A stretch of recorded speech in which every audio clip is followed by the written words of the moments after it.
Comment সেকশনে একটা খুব সুন্দর রিকোয়েস্ট পেলাম যে তোমাদের ইন্ডিয়াতে এখন শাকিব খান আছে, শাকিব খানকে নিয়ে একটা ভিডিও চাই দাদা।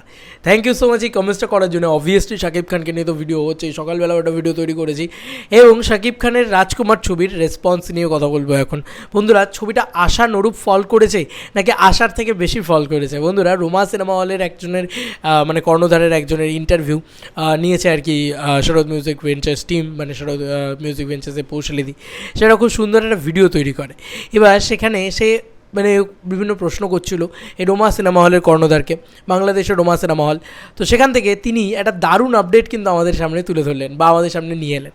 আমাদের দারুণ লাগলো সেটা জেনে, আমার তো দারুণ লাগলো। দেখো, অনেকেই অনেক রকম কথা বলে, বক্স অফিস যেহেতু এমন একটা জিনিস যেটা হয়তো কোথাওই সেরকমভাবে তো মানে ডেটা পাওয়া যায় না, এবং এটা নিয়েই যত রকমের নোংরামি কিন্তু হয় বন্ধুরা, এটা কিন্তু মানতেই হবে। তো কোথাও গিয়ে সেটা নিয়েই নোংরামি হচ্ছে, এবং এটা কিন্তু সব ছবি যে প্রিয়তমা হবে না এটা কিন্তু তিনি বারবারই বলছেন। রোমা সিনেমা হলের মালিক তিনিও বারবার বলেছেন যে সব ছবি প্রিয়তমা হবে না, কিন্তু রাজকুমার ওনারা যে আশা নিয়ে যে একটা বাজি লড়ে ওনারা নিয়ে আসছিলেন, সেই বাজি ওনারা জিতে গিয়েছেন। ওনাদের 700 সিটের সিঙ্গেল স্ক্রিন, সেখানে কিন্তু রোজ রোজ তো 700 সিট হাউসফুল যাবে না, সেটা ওনারা বলছেন যেরকম সেরকম প্রচুর প্রচুর প্রচুর পরিমাণে কিন্তু হল হাউসফুল গিয়েছে। এবং যেহেতু ওনাদের হলের কন্ডিশনটা অন্যান্য হলের তুলনায় বা যেগুলো নিম্নমাত্রার হল রয়েছে তার তুলনায় ভালো, সেহেতু কিন্তু দুর্দান্ত একটা রেসপন্স ওনাদের হলে টানতে পেরেছেন। এবং এক সপ্তাহ হয়ে গেল রাজকুমার আজকে হলে চলছে, এবং সেই কারণে কিন্তু একটা দারুণ রেসপন্স। তারা বলছেন যে হ্যাঁ, মানে আমরা প্রচণ্ডভাবে আশাবাদী, এবং তারা বলছেন যে ইতিমধ্যেই দরদটাকে রিলিজ করা হোক, ইতিমধ্যেই যেন তুফান চলে আসে, মানে শাকিব খানের ছবি যেন একদম মানে জাস্ট মানে চারিদিকে মানে ঘোরাফেরা করে। কারণ যে কোনোভাবে হোক তারা শাকিব খানের ছবি দিয়ে বিজনেস করতে চান, এবং তারা কিন্তু ফাটিয়ে বিজনেস করেছেন বন্ধুরা।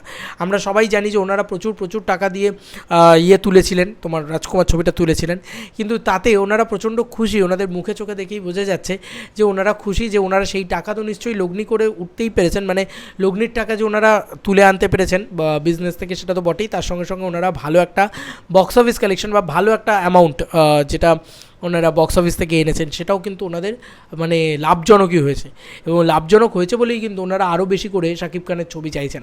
তো এটা কোথাও গিয়ে একটা ভালো দিক বাংলা ছবির জন্য, যে সিঙ্গেল স্ক্রিনে 700টা সিট সেটা প্রায় হাউসফুল করে দিচ্ছে। মহিলারা সেখানে তার সিনেমা হলে দেখতে যাচ্ছেন, এবং ওনারা বারবারই বলছেন যে সিঙ্গেল স্ক্রিনে সিট কোয়ালিটি বা বাকি সমস্ত পরিবেশ যদি ভালো থাকে তাহলে কিন্তু মহিলারা দেখতে আসেন এবং গোটা পরিবার দেখতে আসেন, তাতেই কিন্তু সিনেমা হল হাউসফুল হয়ে যায়। অনেক এরকম মানুষজন আছেন যারা শাকিবের হেটার্স ছিলেন, তারা রাজকুমার ছবির মাধ্যমে কিন্তু তারা করে ফেলেছেন, এবং হিমেল আশরাফ বলেছেন 2026-এ উনি ছবি করবেন আবার।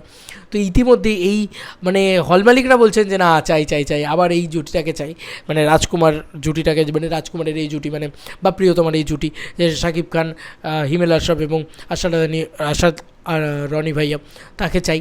তো এটা একটা ভালো লাগার বিষয়, কোথাও গিয়ে মনে করাচ্ছে যে হ্যাঁ ভাই, সিঙ্গেল স্ক্রিনে রাজকুমার কিছু দাপট দেখিয়েছে। ইভেন কি এখনও রাজকুমার সিঙ্গেল স্ক্রিনে কিন্তু বেশ ভালো রকম একটা ব্যবসা করছে। তো কোথাও গিয়ে রোমা সিনেমা হলের মালিক তিনি প্রচণ্ড খুশি, তিনি বাজি ধরেছিলেন এই ছবিটাকে নিয়ে, রাজকুমার নিয়ে, তিনি কিন্তু বাজি জিতে গিয়েছেন, এটা তিনি পরিষ্কার মুখেই বলেছেন। খুবই ভালো লাগছে এটা দেখে। তোমাদের আর কি মতামত, তোমাদের কি মনে হচ্ছে, তোমরা এক্স্যাক্টলি রাজকুমারের বক্স অফিসটাকে কীভাবে দেখছো, এবং কীভাবে এই ওভারঅল মানে বলে না যে এই সিঙ্গেল স্ক্রিন মাল্টিপ্লেক্স সমস্ত বক্স অফিসকে দেখছো, সেটা অবশ্যই জানিও কমেন্ট সেকশনে। দেখো, আমার মনে হয় না প্রিয়তমার হিস্ট্রি রিপিট হবে, তবে হ্যাঁ, সব ছবি তো প্রিয়তমা হয় না। দেবদাও তো প্রজাপতি করেছেন, তারপরেই কি আর একটা প্রজাপতি এসছে? প্রজাপতি কিন্তু একবারই হয়েছে।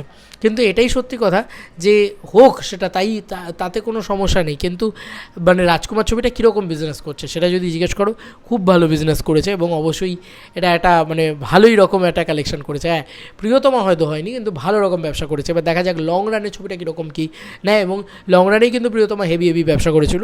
তো দেখা যাক লং রানে যদি ছবিটা নাও নেয়, মানে বিশাল ওপেনিং নাও নেয়, বিশাল না চলে, তারপরেও কিন্তু ছবিটা ভালো রকম একটা ব্যবসা করে আর কি ব্লকবাস্টার হয়েছে আর কি বলা যেতে পারে। তোমাদের আর কি মতামত এই এন্টার ভিডিওটাকে নিয়ে জানিও কমেন্ট সেকশনে। চলো বন্ধুরা, নতুন কোনো ভিডিওতে দেখা হবে, ভাই।